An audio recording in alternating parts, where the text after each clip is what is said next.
포도나무가 모든 나무보다 나은 것이 무엇이냐, 이와 같은 제목으로 은혜를 나누고자 합니다. 요한복음 15장 1절에 보면은 주님께서 나는 참 포도나무요 아버지는 농부다, 이렇게 말씀합니다. 농부가 원하는 것은 다른 것이 아니라 열매를 원하고 있다는 겁니다. 그래, 이 농부의 영광도 뭐냐, 그 열매가 얼마만큼 잘 자라고 정말 아름답고 많이 열렸을 때 그게 농부의 영광입니다.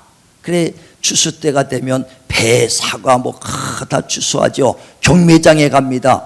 경매사들이 아주 배에 대해서 높은 가격으로 그것을 아주 인정하고 또 많은 사람이 관심을 가지고 오면 그게 영광이거든요. 우리 또 교회도 박병수 장로님 하원하는데 그 꽃을 아주 경매에 붙이면은 경매사들이 높은 가격으로 오면 그게 수고한 것이 다 수고가 녹아지고 그게 바로 농부의 영광이라는 것입니다. 그래서 하나님께서 나는 주님이 참 포도나무요 내 아버지는 농부라 말씀하신 것은 그 하나님은 열매를 원하고 있다는 거예요. 그래서 요한복음 15장 5절에 예수께서 나는 포도나무요 너희는 가지다, 우리 보고 가지라는 겁니다. 다시 말하면 포도 열매는 줄기에서 나오는 것이 아니요 뿌리에서 나오는 것이 아니라 가지에서 나오는 것이니 나는 포도나무에 너희는 가지다, 우리를 통해서 열매 맺게 된다는 것을 믿으시길 바랍니다. 근데 열매가 없을 때 어떻게 될 것이냐는 거지요. 오늘 본문에도 말하는 것은 포도나무가 이 산중에 있는 나무보다 뛰어난 것이 무엇이냐는 거예요. 난 것이 무엇이냐. 만약에 열매가 없다면 그 나무가 무엇이 썰매가 있겠느냐. 포도나무는 여러분이 알지만은 가늘어서 비비 꼬여고 올라가 있습니다. 그러니 열매가 없다면 그걸 나무를 가지고 무슨 널판을 만들겠습니까? 기둥을 세우겠습니까? 그릇을 만들겠습니까?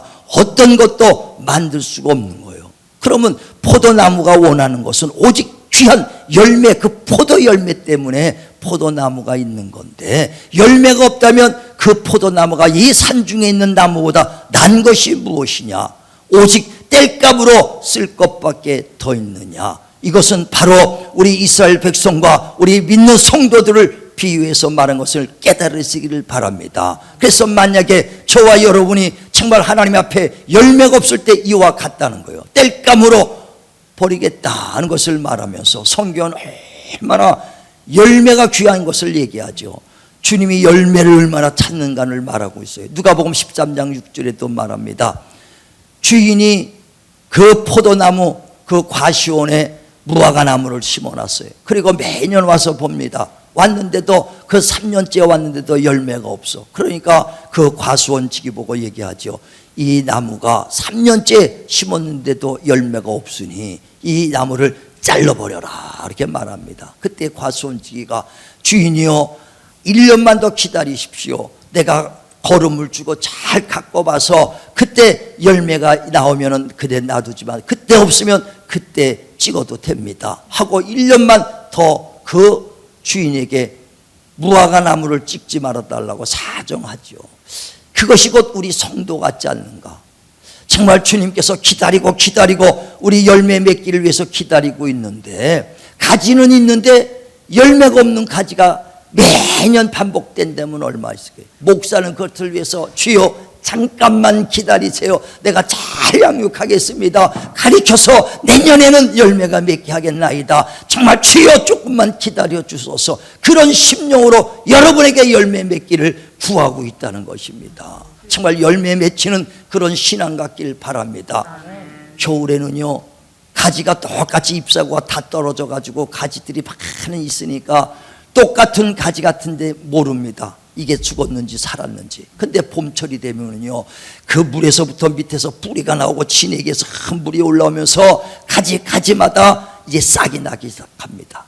여기저기 막 싹이 나고 그 잎사귀가 커지고 꽃이 피는데 죽은 가지는 똑같이 지금 이 겨울에는 붙어 있어서 똑같은 가지 같은데 봄철이 되면 그 가지가 잎사귀 하나 맺지 않는 가지는 죽은 가지거든요. 지금 똑같이 성도가 교회 나고 이렇게 있는데 그 가지가 열매가 없다면 봄철에도 열매가 없다면 그건 죽은 가지입니다. 지금은 모르지요. 겨울철이니까 똑같이 마른 가지같이 보입니다. 고목같이 보입니다. 때가 되면, 봄 되면 그것이 살아있는 가지는 잎사내는 것처럼 우리 모두가 살아있는 가지가 되셔서 때가 되면 열매 맺길 주의 이름으로 축원을 드립니다. 때가 되면 열매를 맺어야 돼요. 열매 없으면 찍어버려라 하고 말하죠. 마태복음 21장 18절에도 그런 말씀이 있어요. 예수께서 제자들과 함께 아침 일찍 일어나서 예루살렘에 들어가실 때 배가 고프고 아침에 일어나 시장하신지라 걸어가면서 보니까 무화과 나무가 큰 나무가 있더라는 거예요. 그래서 야, 저기 가서 열매가 있는가 가보자. 제자들과 함께 주님이 갑니다. 갔더니 잎사구는 풍성하게 많은데 열매가 없더라 이거예요. 그래서 예수께서 그 나무를 보며 저주합니다. 다시는 사람들이 내 나무에서 열매를 먹지 못하리라 했더니 그 즉시 뿌리에서부터 말라 그 나무가 죽었더라고 그랬습니다. 정말 주님이 열매를 원할 때 우리 열매를 여긴나이다 드릴 수 있는 자 되시길 주의 이름으로 축원을 드립니다. 이와 같이 정말 포도나무에 열매가 없다면 무슨 그 산중에 있는 나무보다 난 것이 무엇이겠는가. 이와 같이 우리 믿음의 성도들이요 예수 안에 있고 예수에 붙어있다 하면서도 그 포도나무에 곧 예수 그리스도의 열매가 없다면 우리가 이 세상 사람들보다 난 것이 무엇이겠는가. 아니, 난 것이 아니라 더 천할 겁니다. 왜? 하나님은 우리를 부를 때 의인을 부른 것이 아니라 죄인을 불렀기 때문에 우린 죄인이요. 하나님이 우리를 부를 때 약한 자, 무지한 자, 버림받은 자, 천한 자를 불러서 열매 맺기를 위해서 우리 불렀는데 열매가 없다면 우린 천한 자요, 약한 자요, 무지한 자요, 죄밖에 더 남았겠습니까? 정말 주님께서 우리를 부르신 것은 뭐냐? 하나님의 열매 맺히라고 우리를 부르신 걸 믿으시길 바랍니다. 그래 우리는 꼭 열매 맺히는 해 정말 그저 여지까지 신앙생활하면서 가지가 그냥 포도나무에 붙어있는 가지로만 되는 것이 아니라 꼭 열매 맺길 주님의 이름으로 축원을 드립니다. 축원을 드립니다. 내가 신앙생활 10년, 20년, 30년 그게 문제가 열매가 있느냐는 거예요. 올해는 결단하셔서 내게 열매를 맺히리라. 아주 결단하시길 바랍니다. 그래 주님께서도 우리를 부르실 때 열매 맺길 위해서 고린도서 3장 9절에 이렇게 말해요. 우리는 하나님의 동역자여 너희는 하나님의 집이요 하나님의 밭이다 하고 말합니다. 우리는 뭐라고요? 하나님의 집이요 하나님의 밭이다는 거예요. 자, 한번 성경 보세요. 고린도전서 3장 9절. 자, 시작. 우리는 하나님의 동역자들이요 너희는 하나님의 밭이요 하나님의 집이니라. 아멘. 하나님의 집이요 하나님의 밭이라는 거예요. 다시 말하면 우리 모두는 하나님의 성전입니다. 고린도서 3장 16절에 너희가 하나님의 성전인 것과 성령이 너희 안에 계신 것을 알지 못하느냐. 우리는 하나님의 집이에요. 그러므로 너희가 성전을 더럽히면 내가 멸해버리겠다. 이젠 하나님이 핏값으로 산 하나님의 것이요 하나님의 집이요 하나님의 성전이니 이 성전을 거룩하게 정말 지키시길 주님의 이름으로 축원을 드립니다. 그래 예수 믿는 사람이 자살해도 안 된다는 거예요. 왜? 성전이 이제 네 것이 아니에요. 우리 몸은 내 것이 아니에요. 고린도서 6장 그 19절에도 하나님의 핏값을 주고 산 하나님의 것이 됐다 이거요. 하나님의 전입니다. 근데 이 성전을 내가 자살해서 없애버리면요 멸해버리겠다는 거예요. 그래 이 성전 내 것이 아니라 하나님의 집인 걸 믿으시길 바랍니다. 이 집을 그렇게 보존해야 되는데 파괴시켜도 안 되는 거예요. 또 하나님의 밭이다는 거예요. 저와 여러분 하나님의 밭이다는 얘기예요. 밭은 뭐합니까? 농부가 거기서 씨를 뿌려서 거기서 열매 맺히기 위한 것이 밭이에요. 저와 여러분 하나님의 밭으로 삼은 것은 우리를 통해서 하나님의 말씀의 씨앗을 뿌려서 여기서 많은 열매를 맺기를 원하는 밭인 걸 믿으시길 바랍니다. 근데 그 밭이 하나님의 씨앗을 뿌릴 때 비유로 말하지요. 누가복음 8장 10절에도 보면 하나님 말씀이 씨앗인데 그 말씀을 심었다는 거예요. 심는데 밭이 다 달라. 어느 건 길가에 뿌려지고 어느 건 돌짝에 뿌려진 씨앗, 어떤 건 가시밭에 뿌려지고 어떤 것은 그 옥토밭에 뿌려진 씨앗이 있더라 그랬어요. 오직 옥토밭에 뿌려진 씨앗만 30배, 60배, 100배 결실을 맺으니 우리 모두가 옥토밭 되길 주의 이름으로 축원을 드립니다. 옥토밭은 어떤 맛이냐? 좋은 마음으로 말씀을 받고 인내하며 결실을 맺는 자라 그랬어요. 정말 우리가 하나님의 말씀을 받을 때에 그것을 좋은 마음으로, 긍정적인 마음으로 아멘으로 받으시길 바랍니다. 그래서 결실 있기를 바랍니다. 그래, 그 말씀에 그 결실을 심는 거예요. 근데 하나님의 밭이 많은 결실을 맺을 뿐 아니라 하나님의 말씀의 열매가 맺기를 원하고 있다는 거예요.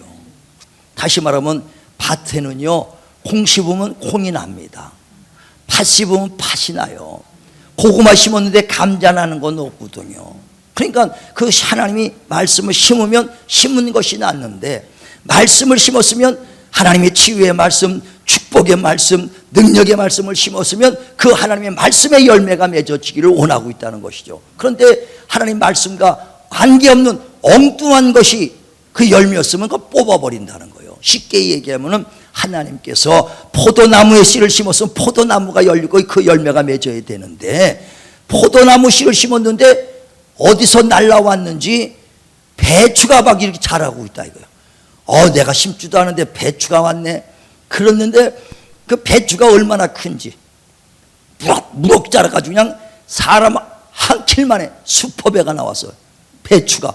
이야, 세상 사람한테 기야, 이 수퍼배추 가지고 기네스북에 올릴까 막 그럴 겁니다. 그런데 하나님은 내가 심지 않은 것이니까 뽑아버려라. 아무리 큰 거라도 하나님이 심지 않은 건 뽑아버리라는 거예요. 그래서 우리는요, 성경을 넘어갈 필요도 없고 성경이 있는 건 믿고 성경이 있는 역사만 우리는 사모해야 된다는 거예요. 그래서 마가복음 16장 17절에도 나를 믿는 자는 내 이름으로 귀신 쫓고 새 방언을 말하며 병든 자에게 손 얹은 즉 나리라. 우린 이것이 이루어지기 위해서 몸부림치는 거예요. 왜? 성경에 이렇게 하라고 그랬으니. 그래서 어떻게든지 이 말씀이 이루어지는 열매 맺기를 주의 이름으로 축원을 드립니다. 다른 거 뽑아버린다는 거예요. 하나님 말씀이 아닌 건. 자, 보세요. 마태복음 15장 13절 시작. 예수께서 대답하여 이르시되 심은 것마다 내 하늘 아버지께서 심으시지 않은 것은 뽑힐 것이니 그냥 두라. 그들은 맹인이 되어 맹인을 인도하는 자로다. 만일 맹인이 맹인을 인도하면 둘이 다 구덩이에 빠지리라 하시니. 아멘. 그러니까 천부께서 심지 않은 씨앗은 뽑아버리겠다. 하나님 말씀은 씨앗이라고 그랬죠. 그 말씀이 돌짝 길갓 그 옥토바에서 뿌릴 때 열심히 맺는데, 하나님의 말씀을 심었는데 말씀의 열매가 맺어져야 됐는데 말씀의 열매가 아닌 엉뚱한 것이 생긴 건 뽑아버리겠다는 거예요. 만약에 내가 작두 타고 막 날아다닌다 해도 이건 사탄아 물러가라. 이건 내가 뿌린 씨앗이 아니다. 이해가시면 아멘 하시길 바랍니다. 예수께서 말씀하신 그 말씀만 이루려고 몸부림치는 거예요. 우리가 왜 몸부림치면서 하나님 말씀이 이루어지길 원합니다.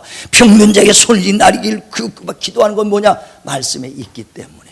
그 말씀을 이루어지려는 것이 열매거든요. 누가복음 5장에 보면은 예수께서 일찍이 해변가에 나가서 갈릴리 해변가에서 말씀을 전합니다. 설교하니까 많은 어부들이 고기를 밤새 잡고 와가지고는 그 예수님 앞에서 설교를 듣고 있더라 이거예요. 베드로도 밤새 고기를 잡았지만 잡은 것이 없어요. 그러나 정말 이 아침이 되니까, 아침에는 낮에는 이제 고기가 안 잡히니까 그냥 철수합니다.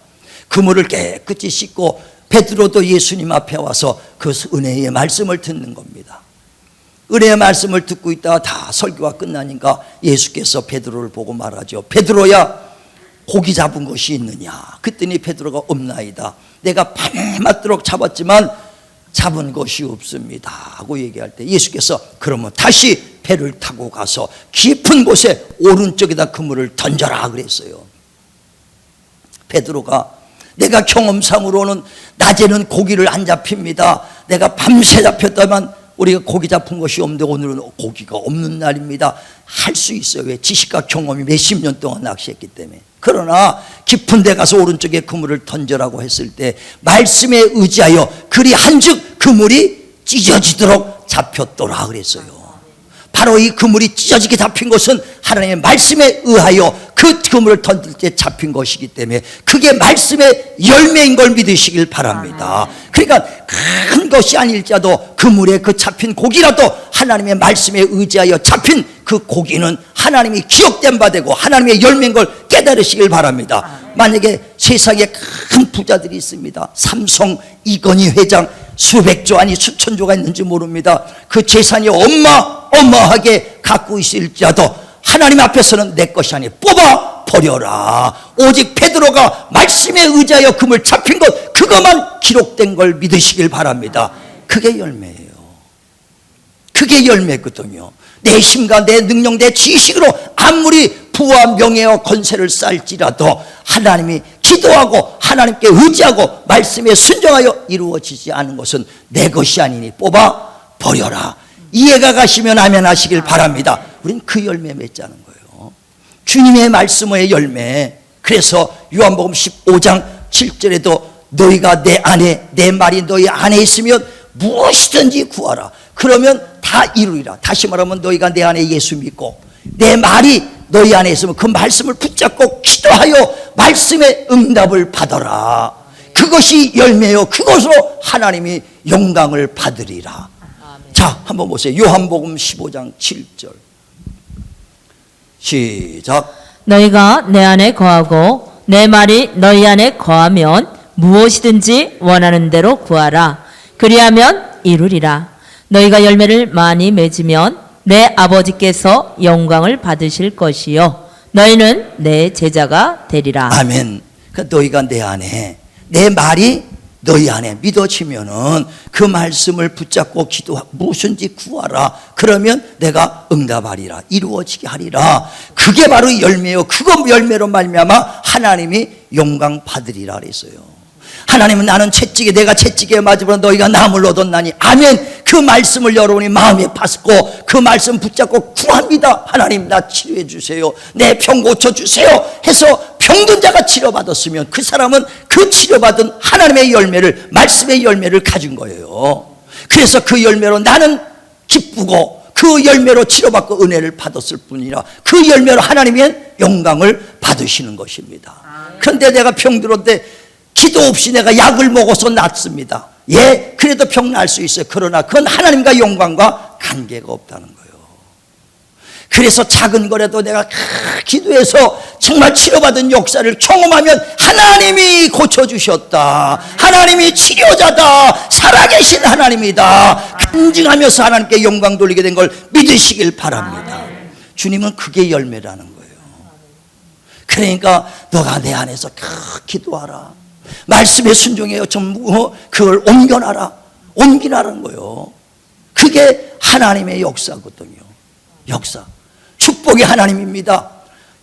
이병철 이건희처럼 내 힘과 내 능력으로 많은 재산을 벌어도 내 것 아니다 뽑아버리는 것처럼 정말 그 그물 던져서 그 그물에 잡힌 고기락도 하나님의 말씀에 의지하여 했으면 그것이 바로 열매예요. 우리는 그래서 내가 마음의 계획은 했을지라도 응답은 여호와께로 오니 너희가 기도하고 경영을 하나님께 맡기라고 잠언서 16장 1절에 말씀한 것처럼 계획을 다 하나님께 맡기시고 기도하셔서 하나님이 주신 것 정말 축복을 소유하길 주의 이름으로 축원을 드립니다. 축원을 드립니다. 그래 인생은 길을 계획할 자도 발걸음을 인도해 주시니도 여호와라. 기도하고 한 발 한 발 하나님의 인도를 받아야 돼요. 그게만 열매예요. 엊그저께 금요일날 우리 손종길 안수집사님이 간증 잠깐 한다고 그래서 하라 그랬어요. 근데 간증 내용이 뭔가 들었더니 지난해부터 연말부터 계속 기도를 합니다. 그래서 송구영 씨 통해서 내년을 위해서 기도하고 계획을 하나님께 맡기라고 해서 다 계획을 하나하나 짜서 맡겼대요. 음원 사업을 하니까 하나하나 계획을 맡기면서 이 음원을 위해서도 그거에 목표를 세웠죠. 올해 목표가 이만큼입니다 하고 목표를 세우고 하나님 이루어지게 주옵소서 하고 하나님께 기도를 했다는 거예요. 그래서 이제 그걸 위해서 열심히 오늘도 열심히 뛰고 목표를 위해서 이제 이제 1년 목표량을 위해서 뛰는 겁니다. 매출 위해서 뜁니다. 그래고 1월 달에 구정에 이제 고향에 갔다 와서 고향에 갔다 왔는데 어제 수요일 날 이제 와서 출근을 다 했다는 거예요. 목요일이에요. 수요일에 출근했더니 직원이 깜짝 놀라더니 그 컴퓨터 여러분 깜짝 놀랐더니 대표님 큰일 났다는 거예요. 무슨 큰일 날이냐 했더니 이게 매출이 한 달 몇 개 1년 목표된 게 다 이루어져 버렸다는 거예요. 1월 달에 12월까지 목표량이 다 이루어졌다는 거예요. 깜짝 놀래가지고 간증하자는 거예요. 근데 만약에 그가 그 목표로 매출량이 그 7, 8월 달, 9월 달에 됐으면 그래 내가 열심히 했으니까 내 힘으로 했겠다라고 생각할 텐데 하나님이 그렇게 생각 못하게 하려고 1월 달에 그냥 완전히 12월 달 매출까지 다 이루어지게 했으니 깜짝 놀라서 이것은 내 힘이 아니라 하나님께 계획을 맡기고 막 기도하고 하나님께 의지했더니 하나님이 주신 것입니다 하고 간증하더라 이거요. 예, 작은 거라도 하나님께 기도해서 받으시길 바랍니다. 이게 바로 열매예요. 올해는 이 열매가 저와 여러분 가정과 사업장과 손대는 것들마다 넘치기를 주의 이름으로 축원을 드립니다. 축원을 드립니다.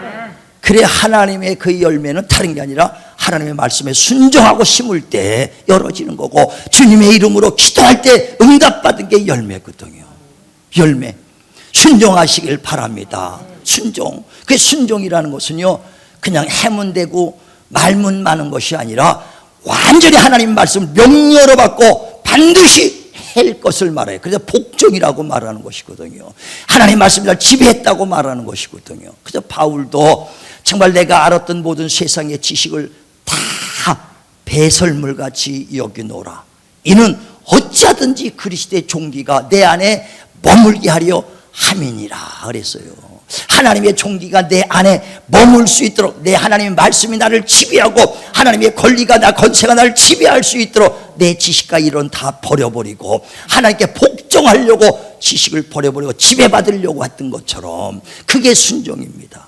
그래 자기가 그 고린도 전서 보면 9장 27절에 내가 복음을 전한 후에 내가 버림을 받을까 내 몸을 쳐서라도 내가 복종시키노라. 내 몸을 복종시킨다는 거예요. 어디 하나님 말씀에. 그러니까 하나님의 말씀에 복종. 육신이여 하나님 말씀에 순종하기가 얼마나 어렵겠습니까? 얼마나 어렵습니까? 육신은요 태어나서부터 죄요. 죄 속에 있는 거예요. 바울도 내가 죄인 중에 죄수라고 할 정도로 그래 마음으로 예수 믿어도 마음으로 하나님의 법을 쫓기를 원하나 그 육체로는 자꾸만 죄 속으로 끌려가는구나. 오라 나는 공고한 사람이로다. 누가 날 이 사망에서 건져내랴 그랬어요. 육체는 죄가 예수 믿어도 죄가 아직까지 그대로 있어요. 죄가 그대로 있기 때문에 육체를 쫓아가면은 하나님의 일을 할 수도 없고 하나님을 기쁘게 할 수도 없다. 그러므로 너의 그 몸을 죄 속으로 의의 편기로 드려라. 불의의 편기로 드리지 말라고 말하잖아요. 이 몸은요 계속 죄가 있기 때문에 죄 속으로 끌려가는 거예요. 그래서 말씀에 순종할 만한 육체가 없다는 거예요. 그게 복종시키는 거예요. 그래서 때마다 내 몸을 쳐서 내가 복종시키노라. 하나님 말씀에 순종할 때 역사가 일어나는 거거든요. 하나님 말씀에 복종할 때 역사가 일어나는 거거든요. 베드로 보고 그 깊은 바닷가서 우측에다가 그물을 던져라 그랬을 때 자기 지식으로 하면 내가 10년 동안 어부 생활을 했지만은 대낮에 그렇게 깊은 데서 고기가 잡힌 적이 없습니다. 자기 10년의 경험을 말할 수 있을 거예요. 근데 베드로가 말씀에 의지하여 정말 그 말씀을 명령으로 받고 순종하여 그물을 던질 때 그물이 찢어지도록 잡힌 축복의 열매가 맺어진 걸 깨달으시길 바랍니다. 순종할 때 하나님도 역사해요. 아무리 해도 순종하지 않으면 역사가 일어나지 않아요. 아브람도 언제 축복이 있습니까? 내 아들 그 이삭을 모레아 산에서 번제로 드려라 그랬어요. 그래서 번제로 드리고 칼을 잡아서 죽이려고 하는 순간에 하나님이 아브라함아 내 아들 이삭의 손을 대지 마라. 이제 네가 독자도 아끼지 아니하고 정말 나를 경외하는 줄 이제야 알았도다. 내가 너를 복을 주리니 이는 네가 내 말에 준행한 까닭이라 그랬잖아요. 순종할 때 명령으로 받고 순종할 때 그때부터 역사는 이루어지는 거예요. 요한복음 2장에 보면 가나 혼인잔치가 있습니다. 그때 가나 혼인잔치에 그 예수님과 제자들 그 마리아 어머니까지도 초대를 받아서 갔습니다. 가서 거기서 이렇게 음식을 먹다 보니까 마리아가 예수께 와서 말하기를 잔치상에 포도주가 다 떨어졌습니다 하고 그 예수께 말하니까 예수께서 하시는 말씀이 내가 무슨 상관이 있습니까? 나는 상관이 없다는 거예요. 그때 마리아가 탁 깨닫고 난 다음에 하인들을 쭉 불러서 말하기를 예수께서 시키는 대로 하라 그랬어요. 다시 말하면 내 때가 아직 안 됐다. 왜? 저들이 내게 순종하지 않다. 순종하지 않기 때문에 아직 때가 안 됐다. 그러니까 마리아가 순종하라, 무슨 일을 해도 순종하라. 그때서부터 주님이 역사하는 거예요. 그래서 물을 항아리에다가 돌항아리에 돌아 물을 거기에다가 떠다가 포도주가 그 주잔에 떠서 연회장에 갖다 주니까 포도주가 되지 않습니까? 그때가 언제냐? 순종할 때부터 하나님의 역사가 시작되는 걸 믿으시길 바랍니다. 자, 한번 성경 보세요. 요한복음 2장 1절부터 시작. 사흘째 되던 날 갈릴리 가나에 혼례가 있어 예수의 어머니도 거기 계시고 예수와 그 제자들도 혼례의 청함을 받았더니 포도주가 떨어진지라. 예수의 어머니가 예수에게 이르되 저들에게 포도주가 없다 하니 예수께서 이르시되 여자여 나와 무슨 상관이 있나이까? 내 때가 아직 이르지 아니하였나이다. 그의 어머니가 하인들에게 이르되 너희에게 무슨 말씀을 하시든지 그대로 하라 하니라. 아멘. 아멘. 그 뒤로부터 쭉 얘기하죠. 하인들이 이제 왔습니다. 예수께서 그 물을 돌항에다 부어라. 돌항에다 왜 붓냐고 묻지 않고 돌에다 가득 채워. 돌항에다 분 거를 주저리에 떠서 갖다 줘라. 왜 갖다 주냐? 왜 맹물 갖다 줘서 뭐 하겠냐? 술이 필요하지 지금 맹물이 뭐이 필요하냐? 따지지 않습니다. 갖다 주니까 그때 포도주로 변했더라. 그러니까 아직 주님이 내 때가 되지 않았다. 언제 순종할 때 그때서부터 역사하는 것입니다. 저와 여러분 가정과 사업장과 우리 삶 속에서 주님이 역사할 수 있도록 내 때가 됐구나. 정말 순종할 수 있도록 그래서 하나님의 역사가 일어나길 주의 이름으로 축원을 드립니다. 축원을 드립니다. 우리가요 정말 하나님의 말씀을 명료로 받지 않으면 안 되거든요. 그래서 하나님의 말씀을 들을 때 사람의 말로 받지 말고 하나님의 말씀으로 명령으로 받아라. 그러면 그 말씀이 믿는 자 가운데 순종하는 자의 가운데 그 말씀을 정말 지배받는 자들에게 역사가 일어나느니라. 그 말씀은 어제 나오냐 동일해. 누구에게 순종하는 자에게 동일하게 지금도 역사하거든요. 나를 믿는 자는 내 이름으로 귀신 쫓고 병든 자에게 손 얹은 날이라.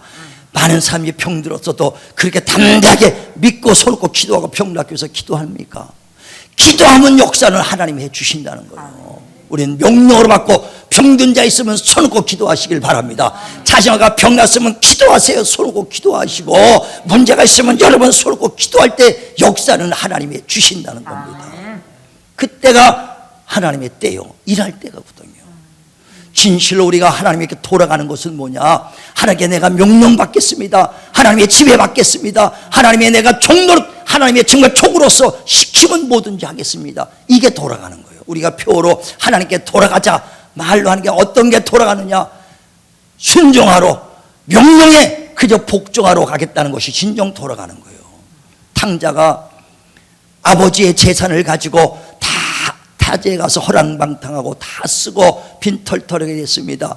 그 지역에 있는 정말 그 지역 주민들 돼지 키우는 데 가서 돼지 키우면서 그 지엽 열매 먹으면서 그냥 비참한 생활을 하는 거예요. 그때 깨달은 거야. 야, 우리 아버지 집에는 일하는 품꾼들도 먹을 것이 많은데 내가 여기서 줄여 죽는구나. 깨닫고 난 다음에 내가 이제 다시 아버지께로 돌아가리라. 그러나 내가 아들로서가 아니라 품꾼으로서 나를 받아주시옵소서.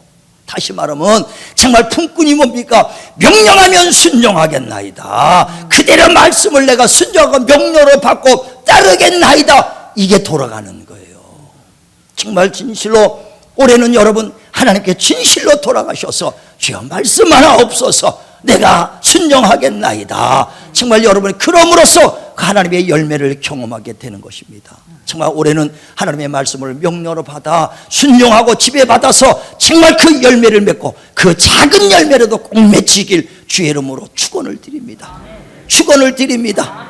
그래 주님께서 너희가 내 안에 내 말이 너희 안에 있을 때 무엇이든지 구하라. 무엇이든지 구하세요. 정말 여러분 병들었습니까? 구하시길 바라고. 정말 여러분 물질이 필요하면 구하시길 바라고. 자녀 병들었으면 또 앞길의 인생을 위해서 자녀들을 위해서 기도하면 응답을 주시겠다. 그 응답받은 것과 너희의 열매가 하늘에 쌓아두리라. 열매가 많이 맺히시도록 주님의 이름으로 기도하시길 바랍니다. 내 힘으로 하지 마시고 기도하시길 바랍니다. 또 주님께서 정말 심은 대로 거둬진다고 그랬어요. 적게 심은 자는 적게, 많이 심은 자는 많이 거두리라. 심어야 됩니다. 하나님의 말씀을 받고 그대로 따라 순종하고 심으시길 바랍니다. 던져라면 던지는 거요. 받은 은혜대로 심으시길 바라고, 받은 달란트대로 하나님께 충성하시고 심으시길 바라고, 시간을 드리고 몸을 드리고 헌신하서 심을 때 반드시 저와 여러분의 그 열매가 맺히고, 그것이 나에게 은혜가 되고 그 열매가 하나님께 영광 돌리는 것이니, 올해는 진실로 하나님께 돌아가 순종하여 열매 맺히는 그런 한 해, 그런 가정, 그런 인생, 그런 신앙 되시길 주님의 이름으로 축원을 드립니다.